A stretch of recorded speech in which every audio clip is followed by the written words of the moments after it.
চাবি নাই মারতে। হেই হাই এভরিওয়ান, চলে এসেছি তোমাদের কাছে সেকেন্ড পার্ট নিয়ে। আমার দাদার বাড়ি কালী পুজো আছে, তো তোমাদের সেটা আমি আগেই জানিয়েছি। তাই সেজে গুজে ভালো করে সুন্দর করে রেডি হয়ে ফুল আর মিষ্টি নিতে চলে এসেছি আমাদের কাছেরই একটা বাজারে। ফুল মিষ্টি নিয়ে বাড়ি এসে মা আর আমি চলে যাচ্ছি দাদার বাড়িতে।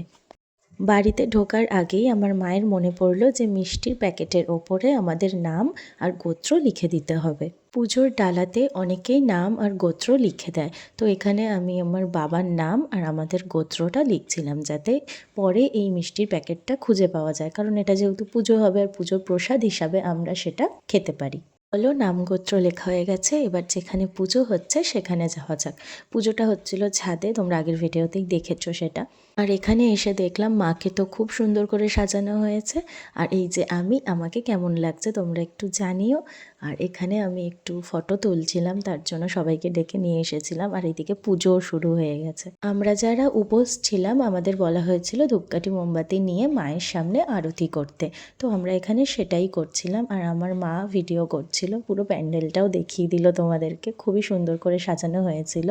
মায়ের সামনে দাঁড়িয়ে মায়ের দিকে তাকিয়ে আরতি করতে এতটাই ভালো লাগছিল যে কি বলবো, একটা আলাদাই শান্তি লাগছিল মনে। আর এখানে আমার দুই বৌদি বসে আছে, এটা বড় বৌদি আর এই যে আমার ছোট বৌদি। তো এদেরকেও কেমন লাগছে তোমরা জানিও। আর এখানে আরও অনেকেই বসেছিল, আমার মা বসেছিল আর অনেকেই এখানে বসেছিল। আর এই যে আমি, এখনও অবধি অনেক লোকজন ছিল এখানে, কারণ এখনও অতটা রাত হয়নি। এরপরেই তোমরা দেখতে পাবে প্যান্ডেল পুরো ফাঁকা হয়ে গেছে। এখানে মায়ের ভোগ এনে মাকে আসন পেতে খেতে দেওয়া হয়েছিল, খুব সুন্দর করে সাজিয়ে। আর এই দাদাটা এত সুন্দর ঢাক বাজাচ্ছিল, দাঁড়াও তোমাদেরকেও একটু শোনাই। আর এবার হবে বলি। আমি জীবনে প্রথমবার এরকমভাবে সামনে থেকে বলি দেখছিলাম। আর চারপাশ থেকে ঢাক, কাসর, শঙ্খের ধ্বনি, অ্যাম্বিয়েন্সটা এত সুন্দর ছিল যে গায়ে কাঁটা দিয়ে উঠছিল এই সময়টা। এখন বাজে প্রায় রাত 2:30টা মতো। আর এখন আমরা এখানে প্রদীপগুলো ঠিকঠাক করে রেডি করছিলাম। আর আশেপাশে দেখো কেউ সেরকম নেই, এখানে শুধুই বাড়ির লোক কয়েকজন হাতে গুনে ছিল, কারণ অনেকটাই রাত হয়ে গেছে। 108টা প্রদীপ এখানে সুন্দর করে সাজিয়ে এবার এটা আমরা সবাই মিলে জ্বালাবো। আর প্রদীপগুলো যখন একসাথে জ্বলছিল এত সুন্দর লাগছিল দেখতে যে কি বলবো। এখানে মায়ের সুন্দর করে আরতি হচ্ছিল, তোমরাও সেটা একটু দেখে নাও।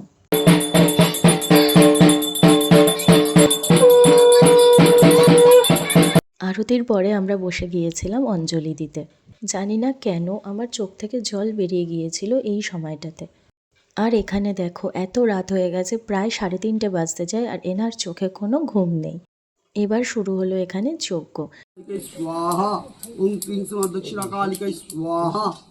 এখানে আমি যজ্ঞে আহুতি দিচ্ছিলাম আর নিজের কিছু মনের ইচ্ছে, চাওয়া পাওয়া এই সব কিছু মাকেই জানাচ্ছিলাম। পুজো শেষ, এবার একটু খিচুড়ি প্রসাদ খেয়ে নিলাম। সারাদিন না খেয়ে থেকে আমার খুবই খিদে পেয়ে গিয়েছিল। আর এখানে ঠাকুরমশাই আমাদের যজ্ঞের ছাইয়ের ফোঁটা দিয়ে দিচ্ছিল। পুজো শেষ, প্রায় ভোর 4টে বাজে। এবার আমাদেরকে বাড়ি ফিরতে হবে। বাড়ি ফেরার আগে মাকে মন ভরে প্রণাম করে নিচ্ছিলাম। আবার সামনের বছরের অপেক্ষায় থাকবো এই দিনটার। আর মাকে বলছিলাম তুমিও ভালো থেকো মা, আর সবাইকে ভালো রেখো। পুজো শেষে ঠাকুরমশাই আমাদের সবাইকে শান্তির জল দিয়ে দিল। তারপর বাবা, মা আর আমি 3জনেই বাড়ি ফিরে আসলাম। এবার ফ্রেশ হব আর ঘুমাতে যাব। আমার ভিডিও যদি তোমাদের ভালো লেগে থাকে তাহলে আমাকে সাবস্ক্রাইব করতে পারো, লাইক আর কমেন্ট করতে কিন্তু ভুলো না। সবাইকে টাটা, দেখা হচ্ছে অন্য কোনো ভিডিওতে।